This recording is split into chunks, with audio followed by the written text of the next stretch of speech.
Hi friends, Narendra Modi stadium అహ్మదాబాద్లో వెస్టిండీస్తో జరుగుతున్న మొట్టమొదటి టెస్ట్ మ్యాచ్లోని ఫస్ట్ ఇన్నింగ్స్లో భారత జట్టులోని ముగ్గురు బ్యాట్స్మెన్ సెంచరీలు కొట్టారు. ఈ ఘనత ఈ సంవత్సరం భారత బ్యాట్స్మెన్ సాధించడం ఇది మూడోసారి.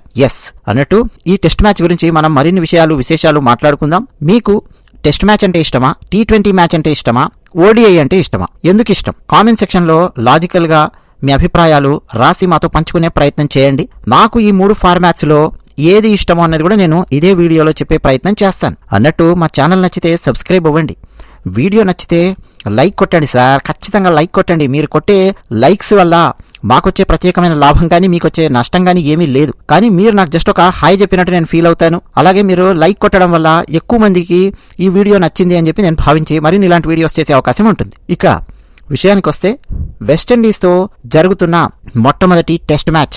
వెస్టిండీస్ జట్టు ఫస్ట్ డే 162 రన్స్కు ఆల్అౌట్ అయిపోయింది. అంత పవర్ఫుల్గా వెస్టిండీస్ టీం ఏమీ కనిపించట్లేదు. ఒకప్పుడు వెస్టిండీస్ టీం అంటే దడ పుట్టించే బౌలర్స్ ఉండేవాళ్ళు. అసలు ప్రపంచంలో ఫస్ట్ దడ పుట్టించే బౌలింగ్ జట్టు ఉన్న టీం ఏదైనా ఉంది అంటే అది వెస్టిండీస్ టీమే. అలాంటి వెస్టిండీస్ టీం బ్యాట్స్మెన్ కూడా చాలా అద్భుతమైన బ్యాట్స్మెన్ ఉండేవాళ్ళు. బ్రయాన్ లారా లాంటి వాళ్ళు ఉండేవాళ్ళు. ఆ తర్వాత క్రిస్ గేల్ లాంటి భయంకరుడు బ్యాటింగ్కి దిగేవాడు. ఇంకా చాలా మంది అద్భుతమైన బ్యాట్స్మెన్ ఉండేవాళ్ళు.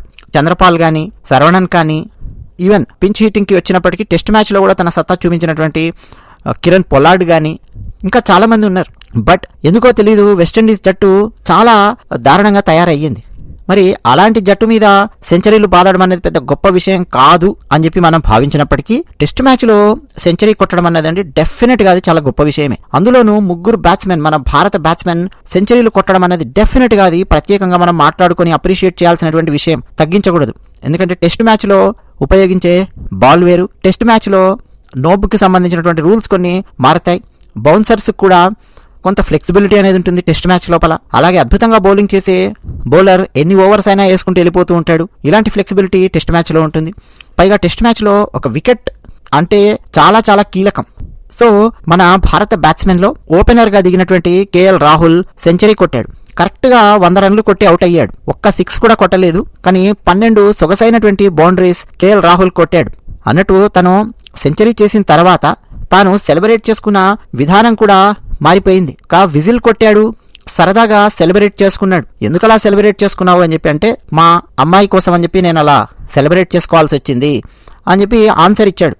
సో ఓపెనర్గా దిగిన KL రాహుల్తో పాటు యశస్వి జైస్వాల్ 7 అద్భుతమైన బౌండరీస్ కొట్టాడు. 54 బాల్స్లో 36 రన్స్ కొట్టాడు. ఫస్ట్ వికెట్కి వీళ్ళిద్దరూ 68 రన్స్ జోడిస్తే, ఇక సాయి సుదర్శన్ 1 డౌన్లో వచ్చి తొందరగానే LBWగా వెనుదిరిగాడు. ఎందుకో అండి, సాయి సుదర్శన్ ఇంకా టెస్ట్ మ్యాచెస్లో కుదురుకోవడం లేదు. ఇంగ్లాండ్ టూర్లో కూడా అంత అద్భుతంగా ఏమీ సాయి సుదర్శన్ ఆడలేదు. శుభ్మన్ గిల్తో పాటు గుజరాత్ టీంలో ఆడుతూ ఉన్నాడు. అదొక్కటే, అంటే అతన్ని శుభ్మన్ గిల్ రికమెండ్ చేస్తూ ఉన్నాడా టెస్ట్ మ్యాచ్ లోపలికి మనకు అర్థం కావట్లేదు. కానీ సాయి సుదర్శన్ నిజానికి T20 మ్యాచెస్లో దడ పుట్టిస్తాడు. అసలు సాయి సుదర్శన్ IPL మ్యాచ్లో ఉన్నంత వరకు, అసలు ఆ క్రీజ్లో ఉన్నంత వరకు బౌలర్స్ బెంబేలెత్తుతూ ఉంటారు. అసలు ఈ సీజన్లో కూడా సాయి సుదర్శన్ కొట్టిన కొట్టుడు చూస్తే బౌలర్స్కు నిద్రపట్టనటువంటి పరిస్థితి. IPLలో అంత బాగా ఆడాడు T20 ఫార్మాట్లో. కానీ ఎందుకో టెస్ట్ లోపలికి వచ్చేసరికి కుదేలవుతూ ఉన్నాడు. టెస్ట్ మ్యాచ్లో ఆడాలంటే కావాల్సినటువంటి పేషెన్స్ వేరుగా ఉంటుంది. అది ఇంకా రావాలి. ఎనీవే చూద్దాం, ముందు బాగా ఆడాలి అని చెప్పి మనం ఆశిద్దాం. ఇక సెకండ్ డౌన్లో వచ్చిన శుభ్మన్ గిల్ కెప్టెన్ సరిగ్గా 50 రన్స్ కొట్టాడు. అంటే హాఫ్ సెంచరీ కొట్టుకొని వెళ్ళిపోతాను అన్నట్టుగా ఉంది. KL రాహుల్ కరెక్ట్ 100 కొట్టి అవుట్ అయితే, శుభ్మన్ గిల్ కరెక్ట్ 50 కొట్టి అవుట్ అయ్యాడు. అంటే ఒక్క రన్ ఎక్కువ కూడా కొట్ల, 5 4లు కొట్టాడు, 50 కొట్టి అవుట్ అయ్యాడు. ఆ తర్వాత వచ్చిన ధ్రువ్ జురేల్ అలాగే రవీంద్ర జడేజా, వీళ్ళిద్దరండి అస్సలు అద్దర కొట్టారు. ఎక్స్ట్రాడినరీ ఇన్నింగ్స్ అండి వీళ్ళిద్దరు ఆడినటువంటి innings. KL Rahul 218 runs team score ఉన్నప్పుడు 4వ వికెట్గా అవుట్ అయితే, అక్కడి నుంచి 424 రన్స్ దాకా తీసుకొని వెళ్లారు రవీంద్ర జడేజా అండ్ ధ్రువ్ జురేల్ 15 బౌండరీస్ 3 6లు కొట్టాడు. అంటే చాలా అద్భుతంగా బౌండరీస్ 6లు బ్యాలెన్స్ చేశాడు. అన్నట్టు మన భారత జట్టు బ్యాట్స్మెన్ లోపల సెంచరీ కొట్టినటువంటి ముగ్గురు బ్యాట్స్మెన్ స్ట్రైక్ రేట్ కనుక మీరు తీసుకొని చూస్తే ఎవరిది కూడా 60 దాటలేదు.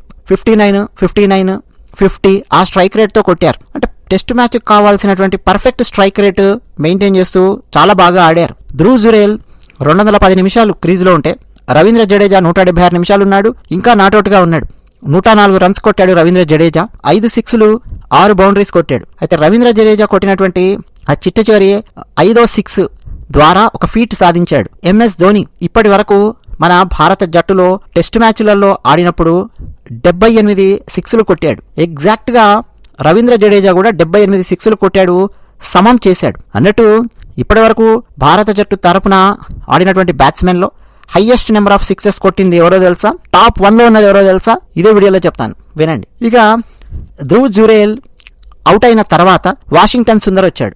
అయితే అప్పటికే ఓవర్స్ లేవు మనకు. బట్ వాషింగ్టన్ సుందర్ ఉన్నంత వరకు నైట్ వాచ్మెన్ 13 బాల్స్లో 9 రన్స్ కొట్టాడు. జస్ట్ తన వికెట్ కాపాడుకుంటూ ఉన్నాడు. నిజానికి వాషింగ్టన్ సుందర్, రవీంద్ర జడేజా ఇంగ్లాండ్లో ఆడినటువంటి ఆట అసలు ఖచ్చితంగా మనం ఓడిపోతామేమో అని అందరికీ డౌట్ వచ్చినటువంటి మ్యాచ్ను డ్రా దిశగా వీళ్ళిద్దరూ కలిసి తీసుకొని వెళ్లారు. జడేజా అండ్ వాషింగ్టన్ సుందర్ వీళ్ళిద్దరూ కొట్టినటువంటి సెంచరీలు మనం మర్చిపోలేం. ఇంగ్లాండ్ టూర్లో వాషింగ్టన్ సుందర్ అంతా బాగా ఆడాడు. అయితే ఇప్పటికే అండి భారత జట్టు స్కోర్ 448 రన్స్ ఫర్ 5 వికెట్స్ ఉంది. వెస్టిండీస్ 162 కొట్టారు. అంటే మన భారత జట్టు 286 రన్స్ లీడ్లో ఉంది. మరి ఒక 300 రన్స్ దాకా కొట్టి డిక్లేర్ చేస్తారా, 350 కొట్టి డిక్లేర్ చేస్తారా మనకు తెలియదు. నా ఒపీనియన్లో అయితే అండి ఈరోజు కూడా మనము లంచ్ వరకు ఆడొచ్చు. 350, 370 రన్స్ దాకా అలా లీడ్ వచ్చేసేసి ఆ తర్వాత డిక్లేర్ చేసేయచ్చు. ఆ రన్స్ని వెస్టిండీస్ వాళ్ళు కొట్టగలిగేంత సీన్ లేదు. పైగా ఇది 3వ రోజు కాబట్టి చాలా ఈజీగా వెస్టిండీస్ను ప్యాక్ గనక చేయగలిగితే ఇక మళ్ళీ మన భారత జట్టు 2వ ఇన్నింగ్స్ ఆడాల్సినటువంటి అవసరం కూడా రాదు. ఓకే, సో మన జట్టు కెప్టెన్ శుభ్మన్ గిల్ మరి దీన్ని 350 రన్స్ లీడ్ ఇచ్చి ఆపుతాడా, 370, 380 దాకా తీసుకెళ్తాడా, తొందరగా డిక్లేర్ చేస్తాడా అన్నదే చాలా ఆసక్తికరంగా ఉన్నటువంటి విషయం. 2వ రోజు 121 రన్స్ ఫర్ 2 వికెట్స్తో ఇన్నింగ్స్ సాగించినటువంటి భారత్ వెస్టిండీస్ బౌలర్స్ను చాలా ధాటిగా ఎదుర్కొంది. చాలా అద్భుతంగా భారత బ్యాట్స్మెన్ బ్యాటింగ్ చేశారు. 3 సెంచరీలు కొట్టారు. 3 సెంచరీల దెబ్బకు వెస్టిండీస్ బౌలర్లకు ఏం చేయాలో అర్థం కాని పరిస్థితి. ముఖ్యంగా అండి స్పిన్నర్స్ను టార్గెట్ చేసుకుని చాలా దారుణమైన బాదుడు బాదారు వాళ్ళని. వెస్టిండీస్ స్పిన్నర్స్ బహుశా ఇప్పుడు వచ్చినటువంటి ఈ 6ల దెబ్బ ఇప్పట్లో మర్చిపోలేరు. ఇద్దరు అండి జడేజా గానీ జురేల్ గానీ కొట్టినటువంటి 6లలో అత్యధిక శాతం, అంటే మొత్తం ఇద్దరు కలిపి 8 సిక్స్లు కొడితే అందులో అత్యధిక శాతం స్పిన్నర్స్ బౌలింగ్ ను టార్గెట్ చేసుకొని కొట్టినటువంటి 6లే ఉన్నాయి. వెస్టిండీస్ అయితే పదే బౌలర్లను మార్చి ప్రయోగించింది వీడిద్దరి మీద. ఏమాత్రం ఫలితం లేనటువంటి పరిస్థితి. ఇక జడేజా ఇదే ఊపులో ఈ రోజు మరి 150 దాకా చేసే వరకు ఉంచుతారా, లేకపోతే వాషింగ్టన్ సుందర్ ఒక హాఫ్ సెంచరీ అయిన తర్వాత ఆపుతారా ఏంటి అనేది మనకు తెలియదు. నాకు తెలిసి 350 రన్స్ అంటే బెస్ట్ అండి. లీడ్ 350 రన్స్ ఇచ్చామంటే that itself is enough for this West Indies team. అన్నట్టు నేను ఒక క్వశ్చన్ వేసాను. భారత జట్టు తరపున టెస్ట్ మ్యాచెస్ లో హైయెస్ట్ నెంబర్ ఆఫ్ సిక్సెస్ బాదినటువంటి బ్యాట్స్మెన్ ఎవరు అంటే వీరేంద్ర సెహ్వాగ్. మొత్తం 91 సిక్స్లు బాదాడు వీరేంద్ర సెహ్వాగ్. ఆ తర్వాతి స్థానంలో అంటే నెంబర్ 2 స్థానంలో 90 సిక్స్లు బాది రిషబ్ పంత్ ఉన్నాడు. షాకింగ్ గా ఉంది కదా రిషబ్ పంత్ ఉన్నాడని. ఎస్, రిషబ్ పంత్ ఉన్నాడు. ఇప్పటికీ ఇంకా రిషబ్ పంత్ ఆడుతూ ఉన్నాడు కాబట్టి వీరేంద్ర సెహ్వాగ్ రికార్డును ఎప్పటికైనా బ్రేక్ చేసేటటువంటి అవకాశం రిషబ్ పంత్కు వస్తుంది. 3వ స్థానంలో మన హిట్ మ్యాన్ ఉన్నాడు రోహిత్ శర్మ. ఎన్ని సిక్స్లు కొట్టి ఉంటాడు రోహిత్ శర్మ?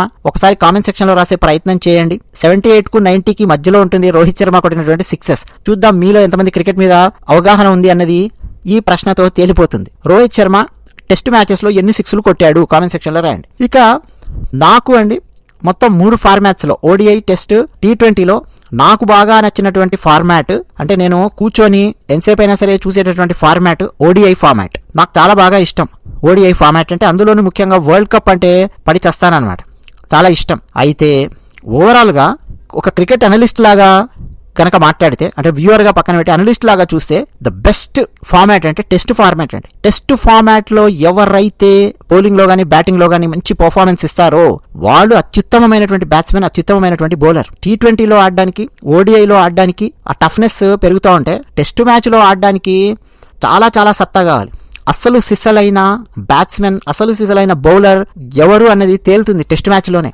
T20లో ODIలో తేలదు, టెస్ట్ మ్యాచ్లో తేలుతుంది. ఎందుకంటే నీ వికెట్ కాపాడుకోగలిగేటటువంటి అవకాశం నీకు ఎంతసేపు అయినా ఉంటుంది. ODIలో T20లో ఏంటంటే ఓవర్స్ యొక్క రాక్షసి తరుముతా ఉంటుంది. అయిపోతున్నాయి అన్న ఫీలింగ్ ఉంటుంది. కానీ ఇక్కడ టెస్ట్ మ్యాచ్లో అలా కాదు. రోజుకు 90 ఓవర్లు, అవసరమైతే ఒక బౌలరు 20-25 ఓవర్లు కూడా వేయగలిగితే. బ్యాట్స్మెన్ అవసరమైతే ఎంతసేపు ఆడగలిగితే అంతసేపు ఆడనిస్తారు డిక్లేర్ చేసేంత వరకు. బాగా తన సత్తా చూపించుకోగలిగేటటువంటి సామర్థ్యం ఏముంది అనేది చూపించుకోగలిగే అవకాశం టెస్ట్ మ్యాచ్లో వస్తుందండి. అన్నట్టు వెస్టిండీస్ భారత్ జట్టు మ్యాచ్కు సంబంధించి తర్వాతి వీడియోస్లో మరిన్ని విషయాలు ఆసక్తికరమైన నేను టెస్ట్ మ్యాచెస్కి సంబంధించిన చెప్పే ప్రయత్నం చేస్తాను. ఇక మన బౌలర్స్ గురించి మాట్లాడితే జస్ప్రీత్ బుమ్రా 3 వికెట్లు తీశాడు. మహమ్మద్ సిరాజ్ మన హైదరాబాదీ బౌలర్ 4 వికెట్లు తీశాడండి. Super bowling Mohammed Siraj, Jasprit Bumrah. మొన్న ఏషియా కప్ T20 సిరీస్లో జస్ప్రీత్ బుమ్రా దాదాపు ఫెయిల్ అయ్యాడు నిజం చెప్పాలంటే. చిట్ట చివరి మ్యాచ్లో హారిస్ రౌఫ్ వికెట్ తీయడం, బౌల్డ్ చేయడం తప్ప జస్ప్రీత్ బుమ్రా ఈ మొత్తం ఏషియా కప్ 2020 సిరీస్లో పెద్దగా సాధించిందంటూ ఏమీ లేదు.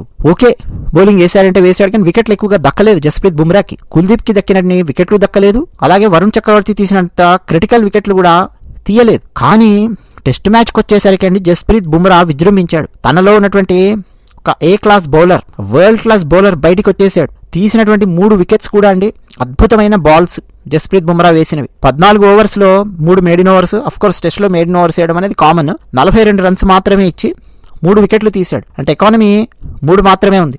అలాగే మహమ్మద్ సిరాజ్ అంతకంటే తక్కువ ఎకానమీ, 2.85 ఎకానమీ ఇచ్చి, అంటే 14 ఓవర్లలో 40 రన్స్ ఇచ్చి తను కూడా 3 మేడిన్ ఓవర్స్ వేసి 4 వికెట్లు తీశాడు మహమ్మద్ సిరాజ్. అలాగే మన తెలుగువాడు నితీష్ కుమార్ రెడ్డి 4 ఓవర్స్ వేసి 16 రన్స్ ఇచ్చాడు, వికెట్స్ ఏమీ తీయలేదు. అంటే వీళ్ళని ఏంటంటే మధ్య మధ్యలో పార్ట్ టైం బౌలర్స్గా ఉపయోగిస్తూ ఉంటారు మెయిన్ బౌలర్స్కి మధ్యలో. అట్లా నితీష్ కుమార్ 4 ఓవర్స్ వేసాడు. ఇక చెప్పుకోదగ్గ బౌలింగ్ మళ్ళీ అంటే కుల్దీప్ యాదవ్ తగ్గేదేలే, 6.1 ఓవర్స్ వేసి 25 రన్స్ ఇచ్చి 2 వికెట్లు తీశాడు. సో ఇలా వికెట్ల పర్వం కొనసాగితే ఇక మరో వికెట్ వాషింగ్టన్ సుందరికి కూడా దక్కింది. ఇట్లా మన బౌలర్స్ కూడా అండి అద్భుతమైన ప్రతిభ చూపించారు. ఈ టెస్ట్ మ్యాచ్ ఖచ్చితంగా మనం గెలవడం అన్నది నల్లేరు మీద నడకలాగా సాగుతుంది.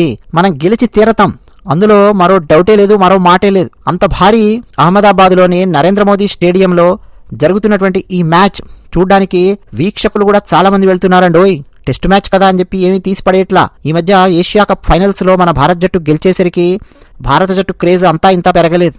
జనరల్గానే క్రేజ్ ఉంటుంది, ఒక రేంజ్లో పెరిగింది. ఎక్కువ చర్చ జరిగింది కదా గత 4-5 రోజులుగా క్రికెట్ గురించి. అఫ్కోర్స్ తిలక్ వర్మ ఇంతవరకు టెస్ట్కి సెలెక్ట్ అవ్వలేదు, టెస్ట్ మ్యాచ్ ఆడలేదు. కానీ బట్ టెస్ట్ మ్యాచ్ కూడా ఆడగలిగే సామర్థ్యం తిలక్ వర్మకు ఉంది. మొన్న నిలబడ్డాడు చూడండి, అంతసేపు నిలబడి స్ట్రైక్ రొటేట్ చేస్తూ క్యాలిక్యులేటెడ్గా ఆడుతూ, ఇదే కావాలి టెస్ట్ మ్యాచ్కి కూడా కావాల్సినటువంటి సామర్థ్యం ఉంది. కాకపోతే టెస్ట్ మ్యాచ్లో పడే బాల్స్ తీరు వేరు. డెఫినెట్గా దాన్ని ఆడగలిగే సామర్థ్యం పెంచుకుంటూ టెస్ట్ మ్యాచ్లో తిలక్ వర్మ సెలెక్ట్ అయ్యి మన తెలుగువాడు బాగా ఆడాలి, బాగా రాణించాలి అని చెప్పి మనం కోరుకుందాం. ఇప్పుడైతే మ్యాచ్లో లేడు తిలక్ వర్మ, అలాగే అభిషేక్ శర్మ కూడా లేడు. అభిషేక్ శర్మ కూడా టెస్ట్ మ్యాచ్లో లేడు అన్నట్టు. అభిషేక్ శర్మ ప్రస్తుతం ఆస్ట్రేలియా ఏ జట్టుతో జరుగుతున్నటువంటి ఆ మ్యాచ్లో ఉన్నాడు. ఇండియా ఏ జట్టుకు ఆస్ట్రేలియా ఏ జట్టుకు మధ్య మ్యాచ్ ఉంది, కాన్పూర్లో ఉన్నాడు, మ్యాచ్ ఆడుతూ ఉన్నాడు. తన సోదరి పెళ్లికి కూడా తను అటెండ్ అవ్వట్లేదు అభిషేక్ శర్మ. సో ఇలా మన క్రికెటర్స్ అందరూ ప్రస్తుతం ఫుల్ బిజీగా ఉన్నారు. ఇక రేపటి ఎల్లుండి సాటర్డే అండ్ సండే గుజరాత్ అహ్మదాబాద్లోని నరేంద్ర మోదీ స్టేడియం ఫుల్ నిండిపోయి ఉండాలి అని చెప్పి మనం కోరుకుందాం. ఎందుకంటే మన భారత జట్టుకు ఎంత ఎక్కువగా చీరప్పిస్తే అంత మంచిది. టెస్ట్ మ్యాచే కదా అని చెప్పి లైట్ తీసుకోవడానికి లేదు. టెస్ట్ మ్యాచెస్లో గెలవడం అన్నది డెఫినెట్గా టీం యొక్క ర్యాంకింగ్ను పైకి పెంచుతూ ఉంటుంది. అది చాలా చాలా కీలకం. సో మరోసారి మన భారత జట్టు గెలుపును రేపటి ఎల్లుండి మనం ఆస్వాదిద్దాం. అదే విషయం. ధన్యవాదాలు.